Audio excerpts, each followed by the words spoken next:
हमें थोड़ी देर बाद कालीतूस दिखाया जाता है जो कहता है क्या आपका क्या मतलब है, और वो तो डॉक्टर का गले ही पकड़ लेता है। वो कहता है आपका मतलब है मेरी बहन बिल्कुल ठीक है। तो डॉक्टर कहता है जी जी मैंने एक्सप्लेन किया था और ये यकीन करना मुश्किल है, लेकिन लेडी बैटी की बॉडी हमारी बॉडी से थोड़ी डिफरेंट है, इसीलिए बस उनको बारिश की वजह से थोड़ा सा बुखार हो गया, बाकी वो बिल्कुल ठीक है। और वहाँ पे बैठी आराम से सोई हुई थी और उसके सर पे पानी की पट्टी रखी हुई थी। तो वो डॉक्टर कहता है जी जी आप बिल्कुल ठीक कह रहे हैं। तो वो सोचता है सच में इसको किसी ने कुछ कहा नहीं है, लेकिन ये बारिश की वजह से बीमार हो गई। तो डॉक्टर सोचता है लगता है इनके लिए ये बिलीव करना थोड़ा मुश्किल है, क्योंकि पूरी जिंदगी में ये कभी बीमार नहीं हुए। लेकिन तभी बेटी को छींक आती है तो उसका भाई कहता है डॉक्टर जल्दी करो। डॉक्टर कहता है जी जी मैं भी मेडिसिन लेकर आया, और पीछे से वो कहता है गर्म पानी लेकर आओ। तो मेड्स कहती है जी सर, और तब उसका भाई वहां पे बैठ गया था। तो काल सोचता है आखिर इस जैसी वीकलिंग मेरी बहन कैसे हो सकती है, ये तो बहुत ही ज्यादा वीक है। तो तब हमारी हीरोइन को खांसी आई जा रही थी और उसका हाथ वो कांप रहा था। तो तब कालीतूस उसके हाथ पे हाथ रखता है। वो कहता है आई गेस मुझे लगता है कि मुझे इसकी फिक्र करनी चाहिए, और मैं प्रॉमिस करता हूँ कि आगे से तो मैं कभी ऐसा कुछ नहीं होगा, मैं तुम्हें प्रोटेक्ट करूंगा बुशी टेल। और तब थोड़ी देर बाद हमारी हीरोइन वो उठ चुकी थी। तो तभी उसको छींक आती है। तो डॉक्टर्स और मेड डर जाते हैं। वो कहते हैं माय लेडी अब ठीक तो है ना, आपका बुखार तो उतर गया है, लेकिन प्लीज कोई तो ब्लैंकेट लेकर आओ, इनको ब्लैंकेट के साथ कवर करो। तो मेड कहती है हॉट चॉकलेट का एक कप कैसा रहेगा। तो हमारी सोचती है सारे इतनी ओवर एक्टिंग क्यों कर रहे हैं। वो कहती है मैं बिल्कुल ठीक हूँ, मुझे बस छींक आई थी और कुछ नहीं हुआ।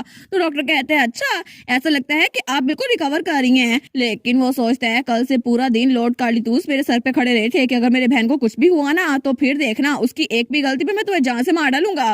वो सोचता है लेकिन मेरे पास तो एक ही लाइफ है, अगर एक बार मेरे से गलती हुई ना मैं तो मर गया, लेकिन मैं दोबारा से वो नाइटमेयर नहीं गुजारना चाहता। वो कहता है लेडी बैटी जहां तक हो सके ना आपको बेड पे रहना चाहिए, ठीक है। वो कहती है ठीक है। वो सोचती है ये तो सच में बहुत ज्यादा इजी है, क्योंकि मेरी पुरानी लाइफ में मैं ज्यादातर वक्त अपने कमरे में रहा करती थी और बाहर निकलना मेरे लिए बहुत ज्यादा मुश्किल था, इसीलिए इस वक्त भी यहाँ रहना मेरे लिए बिल्कुल आसान होगा।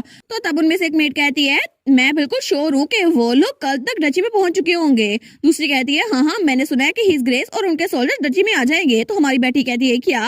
वो उठ के उनके पास आती है। वो कहती है हिज ग्रेस वापस आ रहे हैं। वो कहती है माय लेडी आपको अपने बेड से नहीं उठना चाहिए। तो दूसरी मेड कहती है कम ऑन, वो अपने फादर के आने की वजह से खुश होगी ना। तो पहली मेड कहती है लेकिन फिर भी आपको इसमें रेस्ट करना चाहिए, मैं बहुत फिक्रमंद हूँ आपके लिए। तो तवा नीचे बैठती है और कहती है बाय द वे क्या आपको याद है आपने फूड सप्लाई वाला मसला हल कर दिया था, और इसकी वजह से आपके फादर वो जंग में जीत चुके हैं और वो लोग वापस आ रहे हैं, और ये सब कुछ सिर्फ आपकी वजह से हुआ था, और सिर्फ आपकी वजह से हम सब लोग अपने करीबी लोगों से मिल सकेंगे। तो हमारी उन सोचती है इनिशियल रिट्रीट वो तो हिस्ट्री से इरेज हो गई और मेरे फादर उन्होंने जंग जीत ली। तो दूसरी कहती है अच्छा तुम बहुत दिनों बाद डेट पे जाने वाली हो ना। वो कहती है हाँ बिल्कुल मैं तो कुछ डेज ऑफ भी ले लूंगी। तो हमारी उन सोचती है मुझे लगा था कि मुझे रहने के लिए एक सेफ जगह चाहिए होगी, क्योंकि मुझे रिटर और आंट से भागना था, लेकिन यहाँ के लोग तो सच में बहुत ज्यादा अच्छे थे और इसी वजह से इन लोग को खुश देखकर मुझे बहुत ज्यादा अच्छा लग रहा है। और तब वो थोड़ा सा ब्लश करी थी। वो सोचती है मुझे तो बहुत ज्यादा खुशी हो रही है कि मेरी वजह से ये लोग ये खुश हैं। तो तब उसकी बेट कहती है माय लेडी आपका चेहरा तो रेड हो गया, आपको लेटना चाहिए। वो कहती है नहीं नहीं इस वजह से नहीं क्योंकि मैं बीमार हूँ। और तब हमें अगले दिन का सीन दिखा जाता है जब उनकी फौज वापस आ रही थी तो सब लोग उनको शेयर कर रहे थे। वो कहते हैं हुर्रे फॉर प्राउड एस्लान ट्रूप्स, और तब वहाँ पे स्पाइक थे। वो कहते हैं फाइनली हम लोग वापस आ गए, कितने साल हो गए ना। दूसरा कहता है लगता है 5 साल हो गए हैं, लेकिन ये एक्सपीडिशन तो फाइनली खत्म हुई और पता नहीं ये कब तक चलनी थी, लेकिन अच्छा हुआ ना फूड का मसला हल हो गया, तो हमें ये सब कुछ जल्दी खत्म करना पड़ा। वो कहता है अच्छा तुम्हारा कहने का मतलब है वेयर हाउस में जो आग लगी थी, लेकिन मुझे लगा था मैं भूखी वजह से मर जाऊंगा। दूसरा कहता है हाँ हम लोग टुब्रोसम की वजह से जिंदा हैं, लेकिन मुझे बहुत खुशी होगी कि हम लेडी बैटी को देखेंगे जब कैसल में जाएंगे, और वो तो बहुत छोटी है ना, लेकिन हिज ग्रेस की बेटी ने हमारी बहुत ज्यादा मदद की क्योंकि वो बहुत ज्यादा जीनियस है, पता नहीं वो किस तरह की होंगी। तो तब हमें हमारी बेटी दिखा जाती है जिसको मैंने तैयार कर दिया था और वो उस ड्रेस में बहुत ज्यादा प्यारी लग रही थी। तो मेड कहती है मैंने आपको थोड़ा जल्दी में तैयार किया, लेकिन आप तो इसमें भी बहुत ज्यादा क्यूट लग रही है माय लेडी, क्योंकि आप बहुत ज्यादा क्यूट है। तो हमारी बेटी कहती है थैंक यू। तो उसकी मेड कहती है लेकिन आप तो अपने स्लीप वेयर भी मुझसे क्रिएट कर सकती थी, मुझे लगता है कि आपकी तबीयत ठीक नहीं है तो आपको लेट जाना चाहिए। वो सोचती है इनके फादर जरूर समझते कि बीमार है। तो बेटी कहती है नहीं ये तो बिल्कुल परफेक्ट है, और फर्स्ट इंप्रेशन तो बहुत ज्यादा अच्छा रहता है जब किसी के साथ डील करते हैं, बुक्स में तो यही लिखा हुआ है ना। तो तब वो मेड कहती है एक डील, लेकिन तभी दरवाजे पे दस्तक होती है। वहाँ पे दूसरी मेड आई थी। वो कहती है माय लेडी हिज ग्रेस पहुंच चुके हैं। तो हमारी बेटी कहती है ठीक है मैं अभी नीचे चलती हूँ। तो तब वो भाग के जा रही थी। तो दूसरी मेड कहती है माय लेडी केयर फॉर रहिएगा। तो वो सोचती है मुझे कभी भी किसी डील के लिए लेट नहीं होना चाहिए। और तब वो बड़ी मुश्किलों से नीचे पहुंची थी और वहाँ पे मेड सर्वेंट थे, वो कहते हैं हिज ग्रेस वापस आ गए और सब लोग खुशियां मना रहे थे। लेकिन तभी दरवाजा खुलता है और वहां से हमारी बेटी का फादर वहां आता है। तो वो सोचती है अच्छा तो ये आदमी ये मेरा फादर है ना। और उसकी आंखें चमक रही थी और उसका फादर तो बहुत ज्यादा हैंडसम था क्योंकि उसके ब्लॉन्ड बाल थे। तो हमारी बेटी वो सोचती है अभी तक मेरा दिल धड़की जा रहा है, मैं इतनी देर से भाग के आई हूँ ना, लेकिन शायद मैं नर्वस हूँ, शायद इसीलिए। तो तब उसका फादर उसके देखते हैं, लेकिन हमारी बेटी वो तो गहरी गहरी सांसें ले रही थी। लेकिन तभी उसके फादर को उसे देखकर बहुत ज्यादा गुस्सा आ जाता है। तो हमारी बेटी उसके देखती है, वो सोचती है ठीक है अभी ये राक्षस होने का टाइम नहीं है, मैं इनको सबसे पहले अपना प्रपोजल एक्सप्लेन करूंगी। लेकिन तभी उसका फादर कहता है कोई मुझे यहाँ पर एक्सप्लेन करे कि आखिर ये बच्ची यहाँ पर क्या करी है। तो हमारी बेटी उसको तो बहुत ज्यादा डर लगने लग जाता है। वो कहती है क्या क्या मेरे फादर मुझे यहाँ पर देखकर खुश नहीं है। वो तो बहुत ज्यादा घबरा गई थी। वो सोचती है क्या इनको मेरा यहाँ आना पसंद नहीं आया।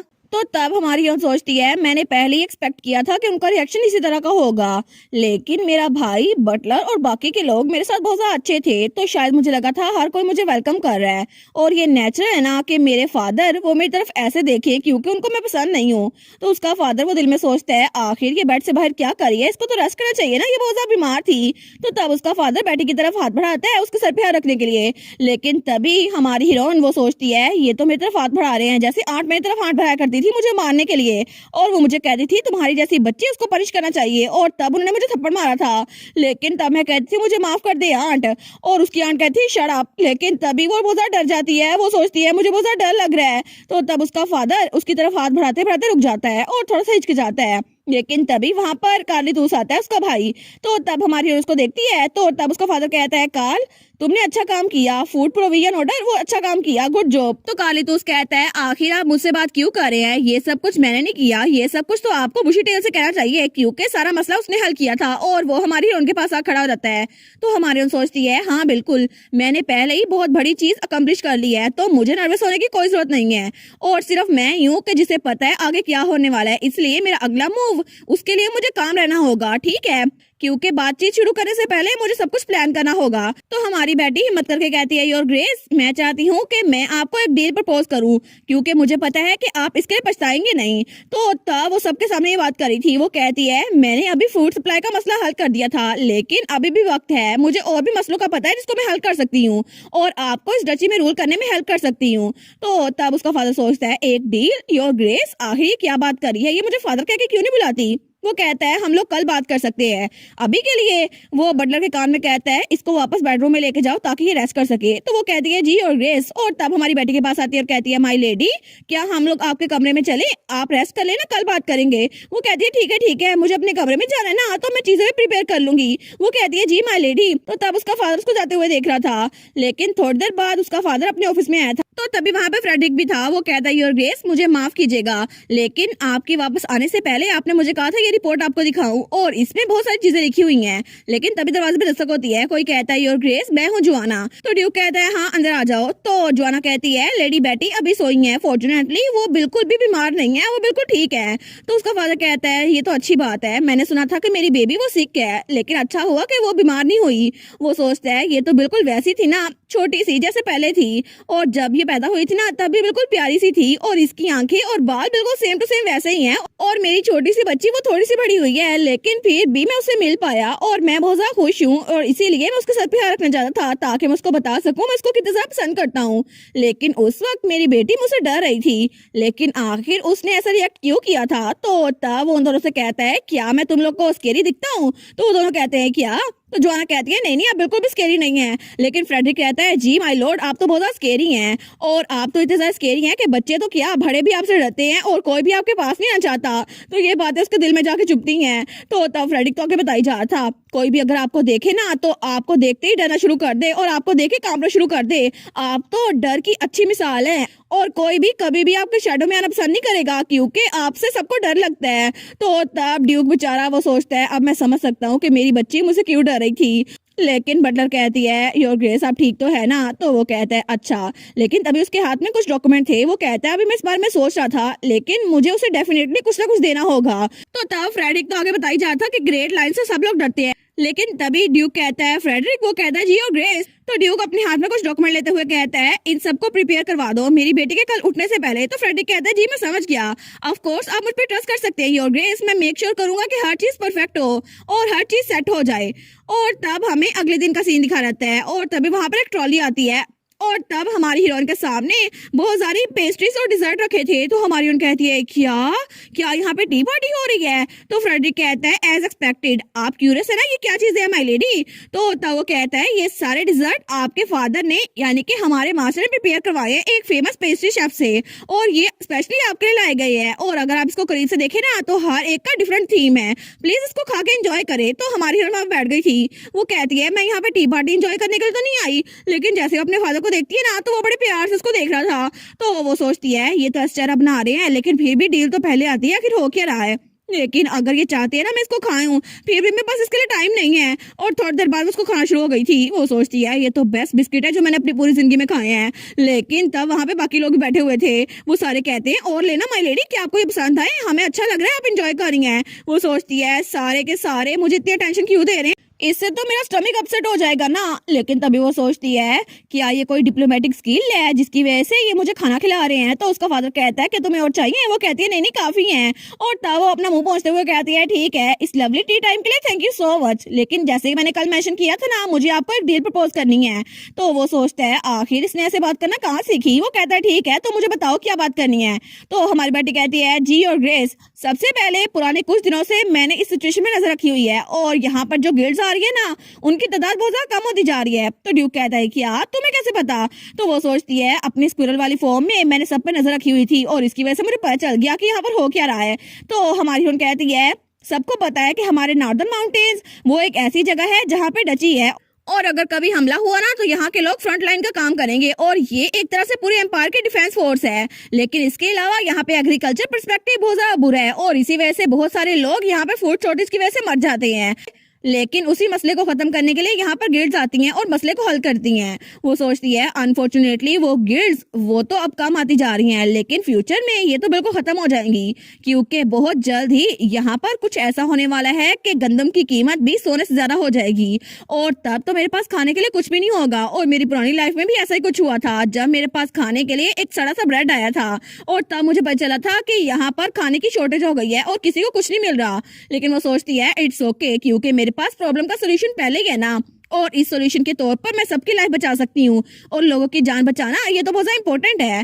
तो तब हमारी बेटी कहती है मैं चाहती हूँ कि हम लोग इस मसले को हल करें, इस फूड प्रॉब्लम को, क्योंकि मेरे पास इसका सोल्यूशन है। तो सब लोग उसे देखते हैं, वो कहते हैं क्या सच में आपके पास सोल्यूशन है? तो बेटी का फादर ड्यूक इस्लाम कहता है क्या तुम इस मसले को हल कर सकती हो? वो कहती है जी बिल्कुल। वो सोचती है मैंने कल का पूरा दिन बहुत ज्यादा तैयारी की थी और जुआना के साथ मिलकर भी बहुत ज्यादा तैयारी की थी। तो वो कहता है तुम्हें इस बारे में फिक्र करने की जरूरत नहीं है। तो हमारी बेटी कहती है क्या नहीं जरूरत मुझे? वो कहता है एक्चुअली हम जल्द ही किसी और किंगडम को कंक्वर करने वाले हैं और इस तरह वहाँ के इलाके की वीट ग्रेन्स वो हमारे पास आ जाएंगी और हमारे वेयर हाउस वो भर जाएंगे और अगर अगर हमें उनकी जमीनें मिल गई ना फिर हमें कहीं और जाने की जरूरत ही नहीं है। वो सोचती है इनको इस बात पे प्राउड फील होना चाहिए, किसी और जगह पे कब्जा करना ये बिल्कुल भी अच्छा नहीं है। लेकिन वो हमें बताती है हाउस एस्लान वो असल में लायंस की फैमिली है और इसी वजह से इनका बहुत सा यूनिक मेथड है। ये अपनी फसल काश्त नहीं करते लेकिन जैसे लायन कार्निवोर्स होते हैं ना और बाकियों पे हमला करते हैं बिल्कुल ये भी वैसे ही करते हैं और बाकी कंट्रीज पे हमला करते हैं और उनकी फसल चुरा लेते हैं। लेकिन फ्रेडरिक कहता है सच में लायन फ्लैग की वजह से कोई भी हमसे डर जाएगा और अपनी फसल हमें दे देगा। तो हमारी ओर सोचती है आखिर ये लोग बाकी लोग को बुली क्यों करते हैं, कि हाउस एस्लान ऐसा ही है? तो वो सोचती है सबसे ज्यादा इंपॉर्टेंट बात ये है कि ये मसला इतनी जल्दी खत्म नहीं होगा क्योंकि सिर्फ हमारे इलाके में नहीं बाकी किंगडम में ये फैलेगा। वो कहती है आप इस कहत को अंडर एस्टिमेट न कीजिएगा। तो उसका फादर कहता है कहत? तो बेटी कहती है जी बिल्कुल, हम जिस इलाके में रहते हैं ना यहाँ पर ज्यादातर किसान नहीं है इसलिए हमें पता नहीं है, लेकिन एग्रीकल्चर रीजन जहाँ पर है ना वहाँ पर बहुत ज्यादा बुरी सूरत हाल हो गई है और सब लोग रो रहे हैं क्योंकि खाने के लिए कुछ भी मिल नहीं रहा और फसलें भी बिल्कुल काश्त नहीं हो रही। इसलिए मैं चाहती हूँ कि आप लोग इस प्लान पे अमल करें। और तब वो कपड़ा हटाती है तो वहाँ पर कुछ था तो सब लोग कहते हैं क्या ये क्या है, और वहाँ पे एक फ्लावर पॉट था। तो वो कहते हैं गमला इसका क्या काम है? तो हमारी सोचती है थैंक यू जोआना, उसने मेरी हेल्प की थी इस डील को करने में। लेकिन वो कहती है योर ग्रेस ये ट्यूबरोसम का प्लांट है। तो तब वो अपने फादर को वो गमला देती है। उसका फादर सोचता है क्या ये मुझे फ्लावर एक गिफ्ट के तौर पे दे रही है, लेकिन मेरी बेबी ने ये प्रिपेयर करवाया है ना, तो मैं इसको संभाल के रखूंगा, क्योंकि चाहे ये एक वीड फ्लावर क्यों ना हो, लेकिन मेरी बेटी ने मुझे पहली बार गिफ्ट दिया है और ये मेरे लिए दुनिया का सबसे ज्यादा खूबसूरत तोहफा है। तो तब उनमें से एक कहता है माय लेडी, आखिर आप इसके जरिए डची के लोग के लिए फूड का मसला कैसे हल करेंगी? आपने कहा था आपके पास बेटर आइडिया है। वो कहती है हाँ हाँ बिल्कुल, ट्यूबरोसम तो हर जगह उग जाते हैं और मुझे लगता है इसकी वजह से फूड राशन वो उसका मसला खत्म हो जाएगा। तो फ्रेडरिक कहता है जी जी बिल्कुल ठीक कह रही हैं, लेकिन असल में ट्यूबरोसम, तो वो दिल में सोचता है ये तो बिल्कुल ट्रैश की तरह टेस्ट करते हैं, इनका टेस्ट बिल्कुल भी अच्छा नहीं है। तो वो सोचता है वहां पर सबने खा तो लिया था, लेकिन सब लोग कहते हैं ट्यूबरोसम फिर से पेट तो इससे फुल हो जाता है, लेकिन ये टेस्टलेस है ना, इसका बिल्कुल स्वाद नहीं आता। तो वो सोचता है मैं इनको कैसे बताऊं कि ट्यूबरोसम का बिल्कुल मजा नहीं आता। तो वो सोचती है कितना ऑब्वियस है ना कि ये जो सोच रहे हैं मैं समझ सकती हूँ, लेकिन हमारी उन कहती है क्या फिक्रमंद हो रहे हैं क्योंकि ट्यूबरोसम का अच्छा टेस्ट नहीं है? वो कहता है जी वेल ऐसा हो सकता है। तो हमारी उन कहती है उसका मसला कोई भी नहीं है, मेरे पास उस मसले को हल करने का भी एक तरीका है। तो वहां पर एक और ट्रॉली लेकर आई थी। तो हमारी ओर सोचती है मैंने उस बुक में पढ़ा था कि कभी भी ओल्ड कार्ड्स को खेलते नहीं रहना चाहिए, कभी ना कभी बिजनेस पार्टनर का दिल जीतने के लिए नए तरीके अपनाने चाहिए। तो वहां पर एक सूप था, वो कह दिए ट्यूबरोसम का सूप है। तो तभी उसकी स्मेल तो बहुत ज्यादा अच्छी थी। तो फ्रेडरिक कहता है वाओ इसकी स्मेल तो बहुत ज्यादा अच्छी लग रही है। तो बेटी कहती है ट्यूबरोसम के लीव्स वो भी फैंटास्टिक स्पाइस का काम कर सकते हैं जब न्यूट्रलाइज किया जाए। वो सोचती है शुरू में मुझे बहुत ज्यादा मसला हुआ था इसको बनाने में, क्योंकि मुझे एग्जैक्ट रेसिपी नहीं पता थी, मुझे लगा था कुछ गायब है, लेकिन फिर मैंने जोआना के साथ बहुत ज्यादा मेहनत की थी और तब आहिस्ता आहिस्ता करके मैं इसको एडजस्ट कर पाई थी। और तब उनसे कहती है और इसकी सिर्फ स्मेल अच्छी नहीं है, इसका टेस्ट भी अच्छा है और इसको मैंने खुद टेस्ट किया था और अब हर कोई इसको टेस्ट कर सकता है, ठीक है, इसको ट्राई करने के लिए। लेकिन तभी उसका फादर कहता है क्या? वो उसको पकड़ के कहता है एक मिनट, क्या तुमने इसको टेस्ट किया था? इसका मतलब है तुमने ये जहरीला फल खाया? वो कहती है जी, क्योंकि अगर मैं इसको ना खाती तो मैं आपको एक्सप्लेन कैसे कर पाती। तो उसका फादर चिल्ला कहता है फिजिशियन को बुला के लाओ अभी की अभी। तो फ्रेडरिक भागता है, वो कहता है जी योर ग्रेस। तो हमारी सोचती है इनको क्या हुआ? वो कहती है इसको खाना सेफ है ना, क्योंकि पिछली बार आपने खुद तो ट्राई किया था। तो उसका फादर कहता है हाँ बिल्कुल मैं ठीक था, मैंने ट्राई किया था, लेकिन तुम और मैं बिल्कुल डिफरेंट हैं। तो वो सोचती है क्या कितना अजीब लग रहा है, मुझे लगा ही था ये बिल्कुल ठीक है, लेकिन शायद ये मुझे इग्नोर कर रहे थे क्योंकि मैं हाफलिंग हूँ, लेकिन फिर भी फादर ने कहा है कि वो और मैं अलग हूँ, तो क्या इनको मैं अजीब लगती हूँ? तो तब उसका फादर कहता है तुम्हें अपनी बॉडी की ज्यादा वैल्यू करनी चाहिए, तुम्हें पता होना चाहिए कि तुम कितनी वैल्यू की हो। और वो सोचता है ये तो मुझसे भी ज्यादा वीक है, मैं यकीन नहीं कर सकता इसने वो खाया था। तो वो सोचती है क्या क्या ये मेरे लिए फिक्रमंद हो रहे हैं, मतलब इनको मैं बुरी नहीं लगती। लेकिन तभी वो सोचती है नहीं नहीं ये इम्पॉसिबल है, ये मेरे लिए बिल्कुल भी फिक्रमंद नहीं हो सकते। शायद इनको फिक्र हो रही है कि लोग इनके बारे में बातें ना करें कि इनकी बेटी जहरीला फल खाने की वजह से मर गई है, शायद इसकी वजह से इनकी रेपुटेशन खराब हो जाएगी, लेकिन शायद इसी वजह से इनको मुझ पर ट्रस्ट नहीं है, इसीलिए इन्होंने फिजिशियन को बुलाया है ताकि ये चेक कर सके मैं सेफ हूँ या फिर नहीं। और तब वो थोड़ी उदास हो गई थी। वो सोचती है इनको मुझ पर ट्रस्ट नहीं है, लेकिन कोई तरीका नहीं है मैं इनके साथ डील कर सकूं। लेकिन वो सोचती है मुझे कुछ ना कुछ करना होगा ताकि इनको मुझ पर ट्रस्ट हो। वो कहती है योर ग्रेस मोर इम्पोर्टेंटली, वो कहता है मोर इम्पोर्टेंटली तुमसे जरा कुछ भी इम्पोर्टेंट नहीं है, तुम्हारी हेल्थ से जरा कुछ भी चीज इम्पोर्टेंट नहीं है। तो वो सोचती है क्या फादर को लगता है हेल्थ सबसे ज्यादा इम्पोर्टेंट है। वो कहता है कि तुम समझ गई? वो कहती है हाँ हाँ। तो तभी फ्रेडरिक उस फिजिशियन को ले आया था, वो कहता है वो यहाँ पर आ गया। तो फिजिशियन हमारी बेटे के सामने बैठता है, तो वो उसको चेक करा था। वो कहता है मैंने फुल चेकअप कर लिया है। तो फिजिशियन कहता है हर लेडीशिप। तो ड्यूक और फ्रेडरिक की सांस सूख गई थी, लेकिन तभी वो कहता है वो बिल्कुल ठीक है, तो उनकी सांस बहाल हो गई थी। तो तब ड्यूक कहता है कि तुम श्योर हो? वो कहता है जी जी बिल्कुल, फिक्र करने की कोई जरूरत नहीं है। और ग्रेस वो सोचती है मैं ट्यूबरिज्म खाया है ना, और उसके बाद मुझे एग्जामिन किया गया है, अब सबको पता चल गया कि मैं बिल्कुल हेल्दी हूँ। तो वो कहती है योर ग्रेस अगर आप अलाउ करें तो क्या मैं अपनी बात को कंटिन्यू करूँ? वो कहता है क्या मतलब, पहले वाली बात को? वो कहती है जी जी बिल्कुल, मैंने अभी आपको फूड इशू के बारे में बताया है, तो क्या मैं इसके बारे में बताऊं? वो कहता है ऑल राइट, लेकिन अभी के लिए तुम्हें कमरे में लौटना होगा और रेस्ट करना होगा। वो सोचता है मेरी बेटी जरा थक गई होगी ना, मैं इसको और बात करने नहीं दे सकता। वो कहती है ठीक है मैं चल जाती हूँ। वो सोचती है लगता है कि इनको मेरी हेल्थ की फिक्र हो रही है, लेकिन फिक्र ना करें। और तब वो कहती है लेकिन जाने से पहले मुझे अलाउ करे कि मैं इसको कंटिन्यू करूँ। इसके अलावा हमने कुछ और भी रेसिपीज बनाई हैं जिसमें ट्यूबरोसम चीज के साथ और ट्यूबरोसम सैलेड भी है, और इसके अलावा यहाँ पे स्टीम ट्यूबरोसम भी है जिनका टेस्ट बहुत ज्यादा अच्छा है और ये आपके सामने पड़े हैं। तो वो लोग कहते हैं वाह इसकी वैरायटीज तो बहुत ज्यादा अच्छी हैं, लेकिन हमारी उन कहती है टेस्ट, प्राइस और जनरल सुटेबिलिटी। मुझे लगता है ये 3 एक्सपेक्ट हो ना तो कोई भी खाने को छोड़ेगा नहीं। तो वो लोग कहते हैं क्या सच में एक रोड साइड पे उगने वाली वीड उससे ये सब कुछ बन सकता है? तो फ्रेडरिक कहता है आप तो बहुत एक्सीलेंट है माय लेडी। तो वो सोचती है परफेक्ट, लगता है टेबल टर्न आउट हो गए हैं, तो सब लोग मेरी तरफ है। वो कहती है योर ग्रेस ये ट्यूबरोसम की रेसिपीज ये मेरी डील का पार्ट है। तो ड्यूक सोचता है अभी मैं सोच रहा हूँ तो ये तब से मुझे योर ग्रेस कह के बुला रही है और इस बात को डील कह रही है, लेकिन आखिर ये चाहती क्या है? आखिर में मेरी प्यारी सी बेटी वो चाहती क्या है? अगर इसे कोई स्टफ्ड एनिमल चाहिए खेलने के लिए तो मैं इसको दे दूंगा, या फिर इसको अपनी कोई जगह चाहिए, अपना कोई घर, तो मैं इसको वो भी दे दूंगा, या फिर मेरी प्यारी बेटी को आसमान से कोई तारा चाहिए ना तो मैं इसको वो भी ला के दे दूंगा। बस तुम मुझे ये बताओ तुम्हें क्या चाहिए तो मैं तुम्हें वो देने के लिए तैयार हूँ। तो वो कहता है मुझे बताओ तुम्हें क्या चाहिए। तो तब हमारी हीरोइन वो थोड़ा सा हेस्टेट कर रही थी, तो हमारी उन कहती है वेल जब तक मैं अडल्ट नहीं बन जाती तो क्या प्लीज आप मुझे यहाँ पर रहने की इजाजत दे देंगे? तो उसका फादर कहता है क्या? तो वो कहती है प्लीज जब तक मेरी कमिंग का फेस नहीं आ जाती क्या मैं तब तक यहाँ पर रह सकती हूँ? तो बेटी का फादर वो सोचता है मेरी बेटी वो बस यही चाहती है कि वो यहाँ पर रहे, लेकिन दूसरे लफ्जों में वो इस कैसल को छोड़ के नहीं जाना चाहती। क्या उसको ये कैसल चाहिए? फिर तो मैं उसको इस कैसल की तरह का एक और घर बना दूंगा, लेकिन अगर वो next head of house hold बनी तो फिर तो ये घर उसका ही होगा ना। वो कहती है मुझे कोई फैंसी रूम नहीं चाहिए जैसा मेरा अभी है, और मैं छोटी चीजों के साथ भी खुश हूँ, लेकिन अगर मुझे आप एक बंद से कमरे में भी रखेंगे ना मैं रह लूंगी, लेकिन प्लीज मुझे यहाँ पर रहने दे। तो उसका फादर सोचता है क्या बंद से कमरे में? आखिर किस बारे में बात कर रही है? क्या इसको रहने के लिए जगह अच्छी नहीं मिली? तो ड्यूक कहता है फ्रेडरिक क्या तुमने मेरी बेटी को उसका कमरा नहीं दिखाया? वो कहता है असल में लॉर्ड कार्लितोस ने उनको उनका टूर दिया था। तो वो कहती है असल में उन्होंने मुझे टूर दिया था, मैं तो बस ये कह रही हूँ कि मेरा कमरा बहुत अच्छा है, मुझे इतना अच्छा कमरा नहीं चाहिए। प्लीज बेशक मुझे कोई गंदा सा कमरा दे दे, लेकिन मुझे यहाँ रहने की इजाजत दे दे ताकि मुझे वापस कैपिटल न जाना पड़े। तो तब ड्यूक सोचता है एक बार ये अडल्ट बन गई और इसको अपना सिग्नम ये निशान कंट्रोल करना आ गया तो फिर ये कहीं भी जा सकती है और मैं इसको दोबारा देख नहीं पाऊंगा। लेकिन तब वो अपनी बेटी से कहता है मैं इसकी इजाजत नहीं दूंगा। तो हमारे उन कहती है क्या? वो सोचती है इन्होंने डायरेक्ट मना कर दिया, क्या सच में फूड सॉल्यूशन देने से भी काम नहीं बनेगा? तो तब वो कहती है प्लीज प्लीज मैं सच में यहाँ पर रहना चाहती हूँ, मेरे पास और भी तरीके हैं, तो प्लीज मुझे यहाँ पर रहने देना, जब तक आप सेटिस्फाइड नहीं रहते मैं आपको और भी तरीके बताऊंगी, तो थोड़ी देर के लिए मुझे कैसल में रहने दें प्लीज। और दादो रोने वाली हो गई थी। तो हमारी हीरोइन सोचती है मैं एक बच्चे की बॉडी में हूँ ना, शायद इसी वजह से मुझे रोना आ रहा है, लेकिन शायद शायद मुझे रोना नहीं चाहिए। तो उसका फादर कहता है तुम्हें अपने घर में रहने के लिए पैसों की जरूरत नहीं पड़ेगी। तो वो कहती है क्या? तो तब उसका फादर लौटते हुए कहता है अभी के लिए तुम्हें अपने कमरे में लौटना चाहिए। तो तब वो कहती है एक मिनट मुझे समझ नहीं आई आपने क्या कहा? तो उसका फादर कहता है बस बहुत हो गया, मैंने कहा अपने कमरे में लौट जाओ और बाकी की बातें हम कल करेंगे, आई होप कि तुम अपना प्रॉमिस ना भूलो। वो कहती है जी जी मैं नहीं भूली। वो सोचती है लगता है कि इनको मेरी बात बुरी लगी है, लेकिन मुझे लगता है कि सब कुछ फ्लॉप हो गया। और जब अपने कमरे में पहुंची थी ना तो तब तो वो बहुत उदास थी। वो सोचती है मुझे लगा नहीं था कि मेरा प्रपोजल इतनी जल्दी मना कर दिया जाएगा, और थ्योरी और प्रैक्टिकल तो अलग अलग होते हैं ना। तो तब उसकी दोनों मेट्स उसके पास थी। वो कहती है माय लेडी क्या आपको वार्म मिल्क चाहिए? दूसरी कहती है मैं आपको लोरी सुनाऊं? तो हमारी उन कहती है नहीं मैं ठीक हूँ, आप लोग मेरे लिए फिक्र कर रही है ना उसके लिए थैंक यू।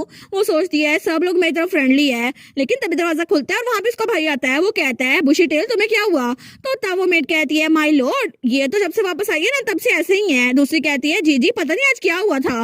वो कहता है अच्छा ये बात है, तो अपनी बहन के पास जाता है उसके सर पे हाथ रखता है। तो काल कहता है आखिर तुम इतनी डाउन क्यों लग रही हो? अगर किसी ने तुम्हारे साथ कुछ बुरा किया है तो मुझे बता दो, मैं उसका ध्यान रख लूंगा। वो कहती है कार्लितोस सिर्फ तुम ही हो जिसपे मैं एतबार कर सकती हूँ। तो तब उस पर सर पे हाथ रखता है। तो वो कहता है मैं तुम्हें कहा था ना हर चीज का खुद पे ना फोकस किया करो, अगर तुम्हें किसी चीज की टेंशन हो रही है ना मुझे बता दो। वो कहती है थैंक यू कार्लितोस। तो हमारी हन कहती है लेकिन तुम कब तक मेरे सर पे हाथ रखने वाले हो? तुमने कहा था कोई तुम्हें परेशान करे, लेकिन अभी तुम परेशान मुझे कर रहे हो। वो कहता है मैं तो एक्सेप्शन हूँ ना। तो उसकी मेट थोड़ी देर बाद उसके लिए मिल्क का कप भी ले आई थी, और थोड़ी देर बाद हमारी हीरोइन वहां पे बैठी हुई थी और उसके पास एक स्टफ टॉय भी था, एक छोटी सी तलवार भी थी और दूध का ग्लास भी था। तो थोड़ी देर पहले ये सब कुछ उसकी मेड्स को दिया था, और उसके भाई ने कहा था बुशी टेल अगर कोई तुम्हारे पास आए ना तो ये खंजर उसको मार देना। लेकिन पीछे से उसकी मेड्स कहती हैं सच में उनकी चाइल्डहुड इनोसेंस वो तो खराब हो जाएगी ना। दूसरी कहती है मुझे भी पता है, लेकिन हमारी उन सोचती है हर कोई मेरा कितना ख्याल रखता है ना। शुरू में मुझे लगा था कि मैं यहाँ पर रहूंगी तो सेफ रहूंगी, लेकिन अब ये बिल्कुल डिफरेंट है। यहाँ पर रहना तो बहुत अच्छा लगता है क्योंकि हर कोई मेरा बहुत ख्याल रखता है और ऐसा लगता है कि मुझे यहाँ रहना बहुत पसंद है। तो तब वो सोचती है ठीक है मैं अपनी अगली डील में इस सब को खत्म करके रहूंगी, मुझे यहाँ पे रहना है, मैं रह के रहूंगी। लेकिन तब वो सोचती है बाय द वे उन्होंने कहा था कि मुझे अपने घर में रहने के लिए पैसे देने की जरूरत नहीं है, पता नहीं इसका क्या मतलब था, लेकिन क्या वो सच में मुझे यहाँ पे रखने के लिए तैयार हो जाएंगे? तो दूसरी तरफ हमें ड्यूक का ऑफिस दिखा जाता है। तो तब जोआना आके कहती है ऐसा लगता है वो बेड पे लेट गई है, लेकिन जब से वो वापस गई थी ना वो बहुत परेशान लग रही थी, लेकिन अब वो सो चुकी है फिक्र ना करें। तो ड्यूक कहता है थैंक यू अपडेट के लिए।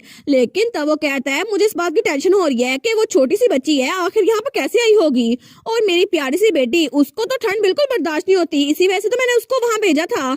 लेकिन अब एम्पायर से वो वापस यहाँ पर आ गई है, अगर उसको ठंड लग गई तो तब वो सोचता है मेरी बीवी और मेरी बेटी दोनों वहां पर गए थे, लेकिन मेरी बीवी वो तो पहले गुजर चुकी है और अब मैं अपनी बेटी को खोना नहीं चाहता। मैं सच में नहीं चाहता कि मेरी बेटी भी वैसा कुछ महसूस करे। तो तब वो कहता है कैपिटल तो बिल्कुल वार्म है, वहाँ का वेदर भी बिल्कुल अच्छा होगा, तो मुझे लगता है कि उसको उसको वहाँ रहना चाहिए, लेकिन शायद उसको बहुत ज्यादा लोनली फील हो रहा होगा ना, इसलिए वो यहाँ पर आ गई है। तो तब वहाँ पे काउंट जिलोट भी बैठा हुआ था, वो कहता है योर ग्रेस, मैं आपके पेन समझ सकता हूँ, लेकिन लेडी बेटी की हेल्थ के लिए आपको उनको वापस कैपिटल भेजना होगा। आपको पता है ना कि उनके लिए क्या बेहतर है, और वैसे भी वाई काउंटर सीरियस उनको अपनी बेटी की तरह रखती है और वो लेडी बेटी का बहुत ज्यादा ख्याल रखती है। आपको पता है ना उनकी आंट उनके लिए कितनी अच्छी है, और इसीलिए आप अपनी बेटी को यहाँ पर नहीं रख सकते नॉर्थ में। तो ड्यूक कहता है हाँ मैं समझता हूँ, और इसीलिए मैं अपनी बेटी को यहाँ पर नहीं रखूंगा, क्योंकि मेरी बेटी बहुत ज्यादा वीक है और वो यहाँ नॉर्थ में रह ही नहीं सकती।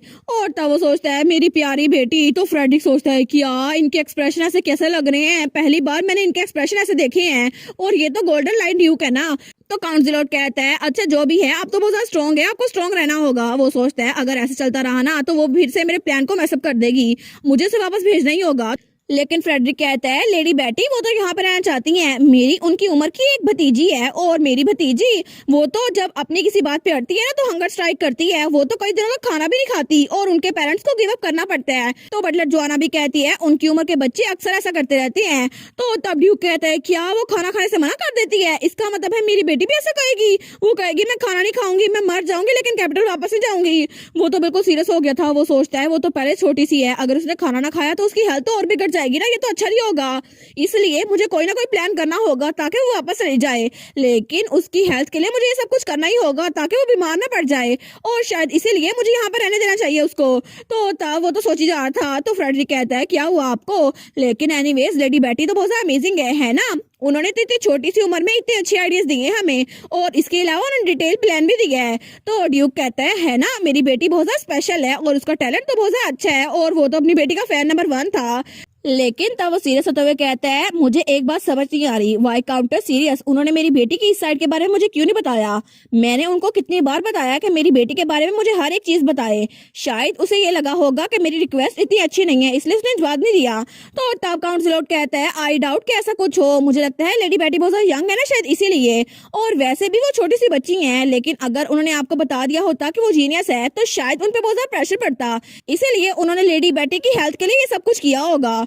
तो फ्रेडरिक कहता है लेकिन फिर भी उनकी रिस्पॉन्सिबिलिटी थी तो सही कि लेडी बेटी को अकेले यहाँ पर नहीं आने देती, वो तो अकेले यहाँ पर आई है ना, आखिर वाई काउंटर सीरियस लेडी बेटी को अकेले कैसे भेज सकती है। तो ड्यूक कहता है फ्रेडरिक सही कह रहा है, और इसके अलावा कैपिटल में सिक्योरिटी उसको और बढ़ा दो ताकि ऐसा कुछ दोबारा ना हो। वो कहता है जी और ग्रेस, लेकिन तब फ्रेडरिक कहता है और जैसे आपने रिक्वेस्ट किया था मैंने लिस्ट कंप्लीट कर लिया है, और अब से यहाँ से लेकर वहां तक सारा कुछ बिल्कुल ध्यान से रखा गया है और सबकी रिस्पॉन्सिबिलिटी हो गई है, और कैपिटल में जो मेड्स आपकी बेटी का ध्यान रखती थी ना लेडी बेटी का, हमने सबसे पूछताछ कर ली है, और इसके अलावा बाकी की रिपोर्ट्स वो कल आ जाएंगी। तो तब फ्रेडरिक कहता है इसके अलावा लेडी बेटी वहां से क्यों आई है इसके बारे में हमें 2-3 दिनों में पता चल जाएगा। तो ड्यूक कहता है तुमने अच्छा काम किया, मुझे पता है कि मेरी बेटी यहाँ पर अनहार्म पहुंची है, उसको कोई नुकसान नहीं हुआ, लेकिन मैं मेक श्योर करूंगा कि उसको यहाँ पर क्यों आना पड़े, और जो कोई भी वजह होगी ना मैं उसके लिए उस इंसान को रिस्पॉन्सिबल ठहराऊंगा जिसकी वजह से मेरी बेटी को इतनी दूर का सफर करके यहाँ पे आना पड़ रहा है, और मैं उस इंसान को छोड़ूंगा नहीं। और तब हमें अगले सुबह का सीन दिखा रहता है। तो उसकी मेट कहती है गुड मॉर्निंग लेडी बेटी, तो बेटी उठती है, वो कहती है गुड मॉर्निंग, तो मेट कहती है मैं विंडो ओपन कर रही हूँ ताकि फ्रेश एयर अंदर आ जाए। तो हमारी है और वो कहती है मेरे कमरे में तो बड़ी अच्छी स्मेल आ रही है, किस चीज की स्मेल है, लेकिन जैसे वो सामने देखती है ना तो वहां पे बहुत सारे फूल थे। वो कहती है क्या इतने सारे फूल, लेकिन ये सारे फूल कौन लेकर आया है, लेकिन जब वहां पर देखती है ना तो वहां पे बहुत बड़ी गुलहरी भी थी जिसके हाथ में एक अखरोट पकड़ा हुआ था। तो वो कहती है वाओ ये सारे फ्लावर ये तो बहुत ज्यादा एक्सपेंसिव लग रही है, और इतने सारे फ्लावर किसने भेजे हैं, लेकिन जैसे वो स्क्विरल के पास आती है ना वो कहती है वाओ ये स्क्विरल तो मुझसे भी ज्यादा बड़ी है और ये तो कितनी क्यूट लग रही है, और तब उसको गले लगाती है। वो सोचती है कितनी सॉफ्ट है ना, और मैं तो हमेशा इसके साथ रहने वाली हूँ। लेकिन उस बिग स्क्विरल के हाथ में जो एकोन पकड़ा हुआ था ना, वो कहती है ऐसा लगता है ये तो गोल्ड से बना हुआ है। वो सोचती है मुझे लगता है कि जब मैं अपनी गिल्ड सेटअप करूंगी ना तो ये एकोन ही रखूंगी उसका मार्क। तो उसकी मेट कहती है ऐसा लगता है कि हिज ग्रेस ने जो तोहफा भेजा है बहुत ज्यादा खुश है। वो कहती है क्या ये सारा का सारा कुछ हिज ग्रेस ने भेजा है? तो उसकी मेट कहती है जी जी हिज ग्रेस ने ये सारा कुछ भेजा है, क्योंकि कल आपने जो प्रपोजल दिया था ना वो बहुत ज्यादा अच्छा था। वो कहती है सच्ची? मुझे लगा था वो मेरे प्रपोजल एक्सेप्ट नहीं करेंगे, लेकिन सच में उनको मेरी रेसिपीज अच्छी लगी, तो इसका मतलब है कि मेरा तरीका काम कर जाएगा। वो सोचती है ये तो इन्वेस्टमेंट हुई ना, मेरी इन्वेस्टमेंट काम कर जाएगी तो वो मेरी बात मान जाएंगे। तो वहां पर बैठती है लेटर लिखने के लिए। वो कहती है क्या मैं हिज ग्रेस से आज मीटिंग कर सकती हूँ? तो उसकी मेट कहती है जी जी माय लेडी मैं इसको अरेंज कर दूंगी। तो हमारी हीरोइन वो लेटर लिखी जा रही थी, तो उसकी मेट सोचती है मैं भी अपने फादर के लिए एक लेटर लिख रही हूँ ताकि उनको थैंक यू बोल सके। सच में इन फादर और डॉटर का रिलेशनशिप कितना लवली है ना, लेकिन उस बेचारी को क्या पता था, वो तो डील के लिए लेटर लिख रही थी ताकि अपनी प्रेजेंटेशन दे सके। और इसी के साथ ये वाला पार्ट यहीं पर ख़त्म। तो आप लोग बताइएगा आप लोग को ये पार्ट कैसा लगा, और वीडियो को लाइक और चैनल को सब्सक्राइब लाजमी कीजिएगा। बाकी वीडियोस का लिंक भी स्क्रीन पर नज़र आ रहा होगा, तो काइंडली उनको भी चेकआउट कर लें। और thank you so much for watching my videos. Stay safe, bye bye.